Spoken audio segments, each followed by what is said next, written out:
పూర్వకాలంలో ఒక సిస్టమ్ ఉండేదండి. విద్యా వైద్యము మీరు ఉచితంగా ఇవ్వాలి. సో అలాగే మన గురువులందరూ కూడా ఉండేవాళ్ళు. అది ఒక జీవక అనండి, సుశ్రుతో అనండి, వీళ్ళందరూ కూడా ఉచితంగానే వైద్యము చేసేవాళ్ళు. సో ఏ రోజైతే వైద్యము అనేది వ్యాపారంగా మారిందో, అంటే పెద్ద పెద్ద హాస్పిటల్స్, వీటిని వీళ్ళు కార్పొరేట్ హాస్పిటల్స్ అంటారు. ఒక ఎగ్జిక్యూటివ్ ఇక్కడికి వచ్చి నాకు ఒక చిన్నపాటి రోగము ఉందండి అంటే మీరు అడ్మిట్ అవ్వండి అని చెప్పారు అనుకోండి, 75,000 రూపాయల నుంచి 1,00,000 రూపాయలు ప్రతిరోజు కూడా వీళ్ళు ఛార్జ్ చేస్తారు. అంటే 5 స్టార్ హాస్పిటల్స్. ఈ పరిస్థితిలో ఒక కామన్ మ్యాన్, ఒక మిడిల్ క్లాస్ వ్యక్తి లేదా ఒక పేదవాడు, సో వీళ్ళు వైద్యాన్ని పొందాలి అంటే మీకు పరిస్థితి ఏంటి?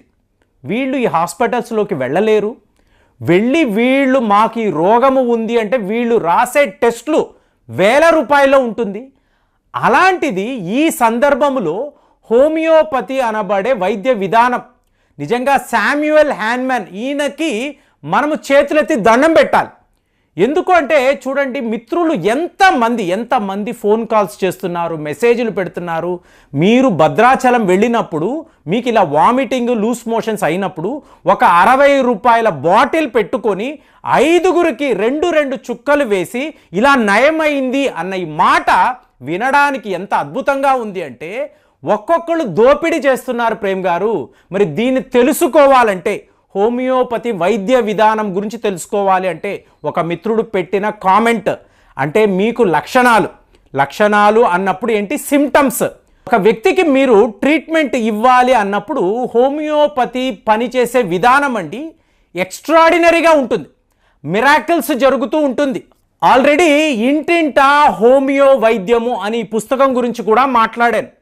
మీ దగ్గర ఎవరి దగ్గరైనా ఈ పుస్తకము ఉంటే, అంటే రామోజీరావు గారు లేరండి, నాకు వచ్చే డౌట్ ఏంటంటే ఫర్దర్గా ఈ పుస్తకానికి సంబంధించిన ప్రింటింగ్ అనేది ఇప్పుడు ఉన్నవాళ్ళు వేస్తారో లేరో మనకి తెలియదు.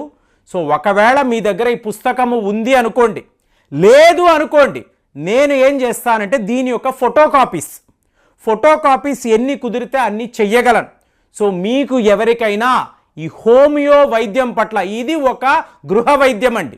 చిన్న చితక రోగాలు వచ్చినప్పుడు, ఒక జ్వరము అనండి, దగ్గు అనండి, జలుబు అనండి, ఒళ్ళు నొప్పులు ఇలాంటివి వచ్చినప్పుడు ఖచ్చితంగా మీ దగ్గర పలానా మందులు ఉంటే ఈ పుస్తకములో క్షుణ్ణంగా ఆయన రాస్తారు. పావులూరి కృష్ణ చౌదరి గారు, మీకు పలానా రోగం ఉన్నప్పుడు ఈ సిమ్టమ్స్ గమనించండి. ఇది ఎంత అద్భుతమైన వైద్య విధానము అంటే చూడండి, మీకు ఆ రోగి పేరు కాదండి, ఆ మందు పేరుతో అతన్ని పిలుస్తారు. పలానా వ్యక్తి సల్ఫర్ అండి అంటారు. మరి సల్ఫర్ అన్నప్పుడు అతని తత్వం ఏంటి, అతని లక్షణాలేంటి మీరు గమనించాలి. అంటే డెప్త్గా నేను వెళ్ళడం లేదండి, అందరికీ అర్థం అవ్వాలని మాట్లాడుతున్నాను. ఈ పుస్తకం మీ దగ్గర ఉంటే ఒక్కసారి మీరు స్టడీ చేస్తే, యువకులు, యంగ్స్టర్, చదువుకునేవాళ్ళు మీరు స్టడీ చేసి, ఆహా జ్వరము వచ్చిందా, మా అమ్మగారికి ఇలా జలుబు వచ్చిందా, పలానా మందు వేస్తే తగ్గుతుందేమో, మా అమ్మగారి యొక్క లక్షణాలేంటి, జస్ట్ మీరు తెలుసుకోగలిగారు అనుకోండి, మీరు ఏ హాస్పిటల్కి వెళ్ళక్కర్లేదు, ఏ డాక్టర్ దగ్గరికి వెళ్ళి మీరు ఇలాంటి సమస్యలు, ఎందుకంటే మీరు వెళ్ళారు అనుకోండి వెంటనే టెస్ట్లు అంటారు, వెంటనే మీకు ఈ స్కానింగులు ఇవి అవి ఎన్నెన్నో చెప్పి చిన్నపాటి రోగానికి కూడా 1,000 రూపాయలు వీళ్ళు ఇవాళ ఛార్జ్ చేస్తున్నారు. కాబట్టే పదే ఇది మాట్లాడుతున్నాను. అదే మీరు హోమియో వైద్యము గురించి తెలిసిందనుకోండి, ఈ బుక్, ఇలాంటివి ఎన్నో బుక్స్ ఉన్నాయి, ఒక మంచి పుస్తకాన్ని కొనిపెట్టుకొని మీకు ఈ రెమెడీస్ ఏంటి, దీన్ని వీళ్ళు రెమెడీస్ అంటారండి, మీకు అందులో మీరు గమనించారనుకోండి. ఇప్పుడు సల్ఫర్ అని అన్నాను, ఇప్పుడు ఈ సల్ఫర్ అనబడే వ్యక్తి యొక్క లక్షణాలు అన్నాను అనుకోండి, మీకు సల్ఫర్ అనేది మెడిసిన్స్లో కింగ్ లాంటి ఒక మందు అండి. ఆ వ్యక్తి సన్నగా ఉంటాడు, మీకు ఇలా వంగి నడుస్తాడు. ఇంకొక అద్భుతమైన ఒక ఇండికేషన్ ఏమిటి అంటే, రెమెడీ గురించి చెప్తున్నాను, ఏమిటి అంటే ఈ వ్యక్తికి పేర్లు, స్థలాలు మీకు మర్చిపోతాడు, గుర్తు ఉండదు. అలాగే ఇవాళ తీసుకున్న నిర్ణయము రేపు మారిపోతూ ఉంటుంది. సో అలాంటి వ్యక్తి మీకు కనిపించారు, మీతో మాట్లాడుతున్నారు, నాకు ఒక సమస్య ఉంది అంటే ఆ వ్యక్తిని మీరు సల్ఫర్ అని చెప్పి గుర్తు చేసుకోవాలి. సో ఈ సల్ఫర్ తక్కువ మోతాదులో అతనికి ఇవ్వగలిగారు అనుకోండి, వెంటనే అతనిలో మీరు మార్పులు గమనించవచ్చు. అంటే అతనికి ఎలాంటి సమస్య ఉన్నా కూడా అతని కాన్స్టిట్యూషన్ సల్ఫర్ కాబట్టి ఇది పనిచేస్తుంది. అలాగే మీకు ఇంకొక వ్యక్తి కాల్కేరియా క్యాబ్ అని అంటారు. అంటే ఇప్పుడు నేను ఒక సన్నని వ్యక్తి గురించి మాట్లాడాను. ఈ కాల్కేరియా క్యాబ్ అనబడే ఈ మందుకు సంబంధించిన వ్యక్తి అనుకోండి, ఈయన కొంచెం లావుగా ఉంటారు. అంటే మగవాళ్ళు అవ్వచ్చు, మహిళలు అవ్వచ్చు, అంటే లావుగా ఉంటారు. కొంచెం మీకు పొట్ట ఉంటుంది, కొంచెం కాదు బాగానే పొట్ట ఉంటుంది. వీళ్ళలో మీకు ప్రాథమిక లక్ష్యం ఏంటంటే ప్రతి ఒక్క విషయాన్ని దాటవేస్తూ ఉంటారు. ఎందుకంటే ఒక రకమైన లేజీనెస్ వీళ్ళలో ఉంటుంది. సో దీనిని గమనించారనుకోండి, ఈయనకు జ్వరం వచ్చింది లేదా ఈ మహిళకు మీకు జలుబు దగ్గు వచ్చింది, ఈ కాల్కేరియా క్యాబ్ అనబడే మందుని ఇచ్చారనుకోండి, తక్కువ మోతాదులో ఇచ్చారనుకోండి, వెంటనే వాళ్ళకు నయమైపోతుంది. అంటే ఆ రోగి యొక్క లక్షణాన్ని మీరు తెలుసుకున్నారు అనుకోండి, ఒక మహిళ అమాయకంగా కనిపిస్తుంది కానీ కోపం ఎక్కువ, మీకు ఎప్పుడు తీసుకోవడమే, ఇవ్వడము అనేది ఉండదు, పూర్తిగా ఒక సెల్ఫిష్ మహిళ ఈవిడ అన్నారు అనుకో, వెంటనే తిను పల్సటీలా అని మీరు తెలుసుకోవాలి. ఇది పుస్తకాల్లో క్లియర్గా వాళ్ళు రాస్తారు. మీరు ఒక్కసారి ఆ వ్యాధి లక్షణాలు, ఆ వ్యక్తి యొక్క మీకు ఆ గుణగణాలు తెలుసుకున్నారనుకోండి, మందును కనిపెట్టడం ఈజీ. ఆ మందు వాళ్ళకి ఇచ్చారనుకోండి, ఒక్క 60 రూపాయల్లో ఎలాంటి ఒక రోగము ఉన్నా కూడా కరెక్ట్గా మీరు డయాగ్నోస్ చేయగలిగితే ఇది గృహ వైద్యం అండి. దీనికి మీకు పెద్ద డిప్లొమాలు ఇవి అక్కర్లేదు. ఆ రోజుల్లో హోమియోపతి మీద ఇంట్రెస్ట్ ఉన్నవాళ్ళు ఈ బుక్ చెప్పాను చూసారా, ఈనాడు ఆఫీసుల్లో ఒక కిట్టు ఈ పుస్తకం ఉండేది, ప్రతి వాళ్ళ ఇళ్లలో ఉండాలని రామోజీ గారు మా మాట అందరూ క్లియర్గా రాస్తారు. ఆయన ప్రతి వాళ్ళు కూడా ఈ బేసిక్ మందులను పెట్టుకోండి, ఇవి ఉంటే మీరు ఏ హాస్పిటల్కి వెళ్ళక్కర్లేదు. జస్ట్ ఇమాజిన్ ఫ్రెండ్స్, ఎంత గొప్పగా అనిపిస్తుందండి.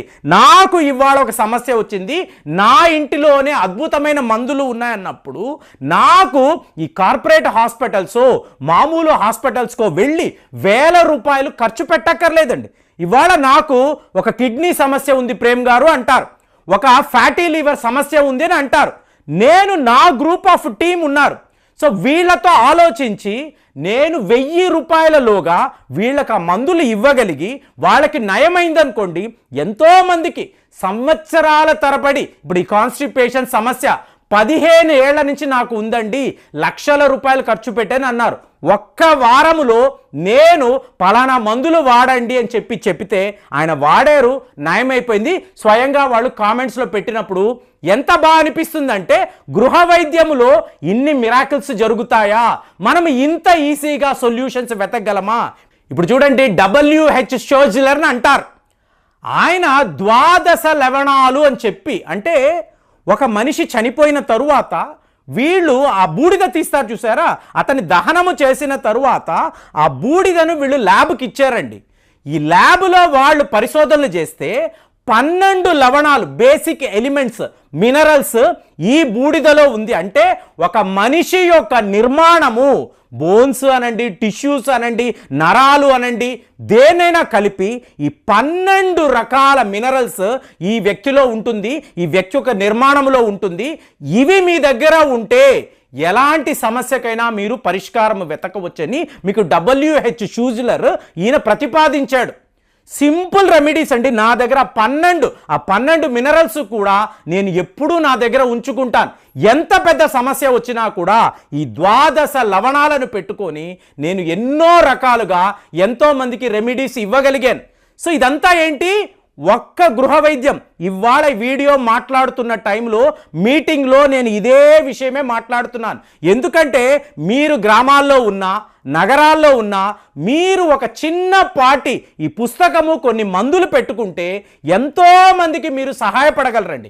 ఒకవేళ మీకు డౌట్ వచ్చిందా, మీరు నాకు ఫోన్ చేయొచ్చు, ప్రేమ్ గారు ఇలాంటి ఒక సమస్య ఉందంటే నేను మా టీమ్ ఆఫ్ ఎక్స్పర్ట్స్తో మాట్లాడి ఇలాగ దీనికి సొల్యూషన్ వెతకవచ్చు, పలానా మందును రికమెండ్ చేయండి, వాళ్ళ తత్వాన్ని, వాళ్ళ గుణగణాలను కరెక్ట్గా పరిశీలించండి.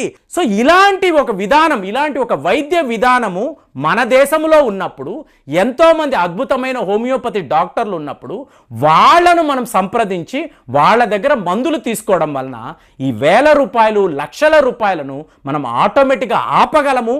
ఈ విధంగా వైద్యము అనేది చాలా చాలా చవక ధరకు ఇప్పుడు నాలాంటి వాళ్ళమైతే ఉచితంగా ఇవ్వాలి అని చెప్పి ప్రతిపాదిస్తున్నాము.